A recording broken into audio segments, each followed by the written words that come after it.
Hello, I'm Jason Webb and I want to give you a little tour around my aviation museum you can see behind me. It's only small but I like it.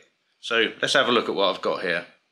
So first up we got this picture of the American Army C-2 trimotor plane Bird of Paradise.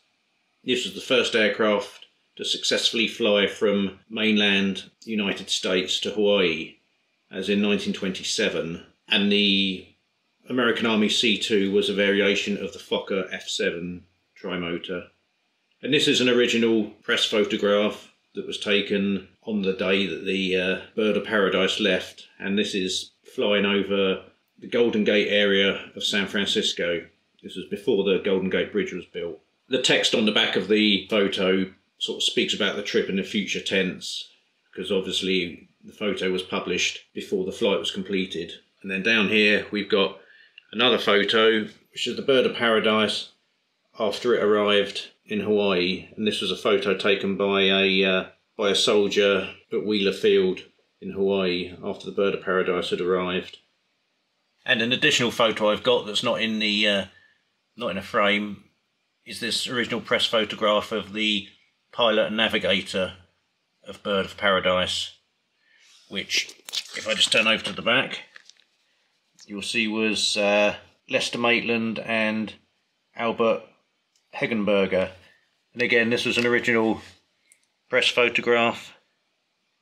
It's dated there June 29th, 1927, and this particular photograph was before the flight occurred, and it's just talking about, you know, what's going to happen, because obviously this was a big event. The first flight between the US and Hawaii was a big event. But the Bird of Paradise wasn't the first aircraft to attempt that journey from the US to Hawaii, and here we see the US Navy flying boat, which attempted it a year earlier and unfortunately didn't make it. It ran out of fuel, made an emergency landing in the sea, and then floated for, I believe, 13 days. The crew attempted to steer it, and it did eventually arrive in Hawaii, but floating rather than flying. So next up here we've got, again, original press photograph. This one dates to June 1939, and this is the original Douglas DC-5 prototype undergoing trials. And you can see it's got one engine stopped there and feathered. It's going for single engine trials. And next up we've got inlet manifold off a Rolls-Royce Merlin out of a Spitfire. And this is it's a Spitfire R6642, and this was shot down during the Battle of Britain, and it crashed near Medway, just off the Thames. But the pilot bailed out. The pilot was Tommy Lund. He bailed out. He survived. And over here we've got the remains of another Spitfire. These are both Mark I Spitfires. There's a drawing number on there, 300 drawing number on that piece of metal that identifies it as a Mark I Spitfire. And again, this is another one that was shot down, interestingly, from the same squadron as this one here, 92 Squadron. And this one was shot down on the same day, about an hour earlier than this one, and crashed about a mile away. And this largest piece here is the centre of the propeller hub. So you can vaguely see that it's a very heavy duty thing. There's a bit of rubber gasket there, and that's what would have contained the oil that was driven from the engine to adjust the pitch of the propellers, or the propeller blades I should say. And that was obviously damaged in the crash. And unfortunately the pilot of this one bailed out. Well, the assumption was he bailed out, but his body ended up being recovered a month later off the coast of Holland. So unfortunately he didn't survive. Keeping to the World War II theme, we've got this these sections here, which are from a Hawker Hurricane, and as you can see there from the label, it crashed in August 1940. It was shot down, and the interesting thing about this is that you've still got a piece of the original fabric there, because the Hawker Hurricane, unlike the Spitfire, the Hurricane was mainly a wood construction. You see another piece of the wood there. It was a wood construction with then a canvas covering over it. So there's still some of the original canvas there attached to a piece of metal and a piece of wood. And again, carrying on the World War II theme, you got a piece of a Messerschmitt Bf 109 here, and this was actually destroyed whilst under RAF control. It basically crash landed, and it was in pretty much perfect flying condition apart from bent propeller blades.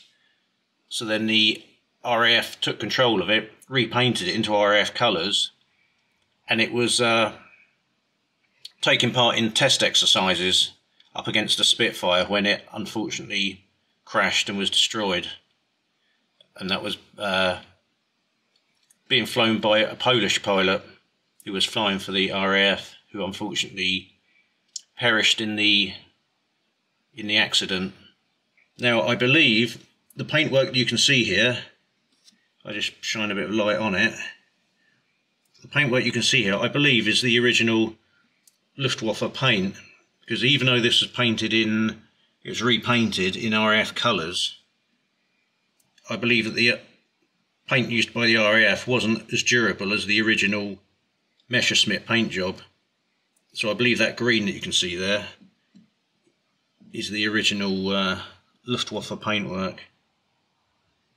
And again, keeping to the World War II theme for a minute, we've got a collection of de Havilland Mosquito parts here. Now, the Mosquito was mainly a wooden construction, so not a lot survived. So it's really a small collection of random metallic pieces and a couple of plastic and perspex bits. The largest part we have really is this part of the one of the Merlin engines, which I believe is a supercharger casing.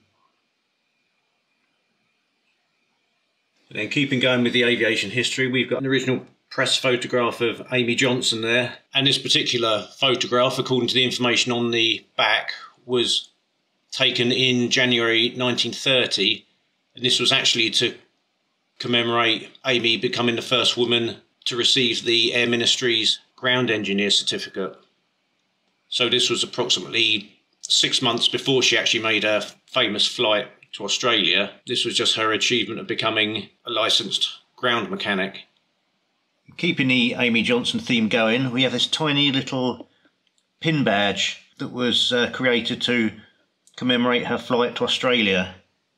It's a real dinky little thing here, but if I can get it into focus, you can see it's got a little picture of the UK and a picture of Australia, and then just on the front of the aircraft you can just see it says Jason, which is the name of her aircraft.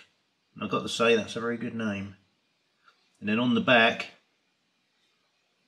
you can don't know how clear that's going to be, but you can just read where it was made. And apparently this was a very famous maker of pin badges who originally made some of the original Robinson's pin badges.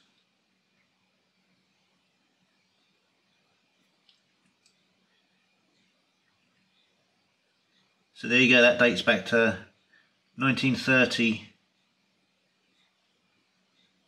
And keeping up the theme of female flyers, at the back here we've got Amelia Earhart in front of her Lockheed Electra. And again, this was a photograph issued on behalf of the Lockheed Corporation after Earhart disappeared. And this was sent out to the newspapers and everything, describing the aircraft that she disappeared in. Over here we got Oklahoma, which was one of the aircrafts that took part in the Dole Air Race, which was supposed to be an attempt to make the first civilian flight from mainland US to Hawaii. Now obviously it wasn't the first flight, because the aforementioned US Army Bird of Paradise made that flight a couple of months earlier, which kind of put the dampers on the whole Dole Air Race, because the feat had already been achieved. And as it turned out, the Dole Air Race was quite controversial, really, because although 2 planes did make it to Hawaii, 3 planes were lost in the process, and a lot of crew were lost. So there was quite a high death rate in that race for the sake of making a journey that had already been completed. So the Dole Air Race is a little bit notorious, but it's an interesting part in history. And Oklahoma here was one of the planes that actually had engine trouble after takeoff and came back again. So luckily, it never actually made the flight in the end. What I don't know about this photo is whether this was taken before the race or whether this was taken after the race when Oklahoma had already returned to San Francisco. If I had to guess, I would say it was before the race, because I suspect that's when most of the press photos were taken, and the press probably weren't that interested in these planes that didn't originally make the flight. And down here we have the famous and legendary, particularly in Australia, Southern Cross, the Fokker trimotor that was famously flown by Sir Charles Kingsford Smith. This was the first aircraft to fly from the US mainland to Australia, and it did that in 1928, so that was a year after the Bird of Paradise flew from the US to Hawaii. Kingsford Smith then took the Southern Cross on a journey that went from the US mainland to Hawaii, and then Hawaii to Fiji, and then from Fiji to Australia. And then the Southern Cross also then took part in numerous other aviation firsts, such as the first aircraft to cross the Tasman Sea from Australia to New Zealand. And in its life, it pretty much circumnavigated the entire world. And here's the man himself, Sir Charles Kingsford Smith. And this was taken at Croydon Airport, just outside London in the UK, which at this time was the UK's main international airport. And here he's unloading the Christmas mail that he'd flown from Australia to the UK. I believe he was trying to win a contract to provide the airmail service. So he's unloading bags of mail there. And the aircraft behind him is actually the Southern Star. It's not the Southern Cross, that's the Southern Star, which was an Avro sort of licensed variation of the Fokker F7. So there he's unloading the mail, and then down here, This was one of the original letters that went on the return journey. So he brought the mail from Australia to the UK, and then he took the mail back. This was around Christmas time. He took it back from the UK to Australia. If we look at the note here, it says Kingsford Smith return airmail from London to Australia, 21st of December 1931. And from the stamps there, you can see it's got the British stamps on it with the head of the king on it, and you can just make out the postmark there of December 1931. And this went to somebody in Adelaide. And the newspaper clippings here are original newspaper clippings from when the Southern Cross with Kingsford Smith and his crew crashed in the Australian outback and were lost out there for 13 days, according to the note there. And they had to do various things to attempt to attract attention, like lighting fires and everything. And then eventually they were rescued. The Southern Cross was recovered, and the Southern Cross now sits in a museum in Australia.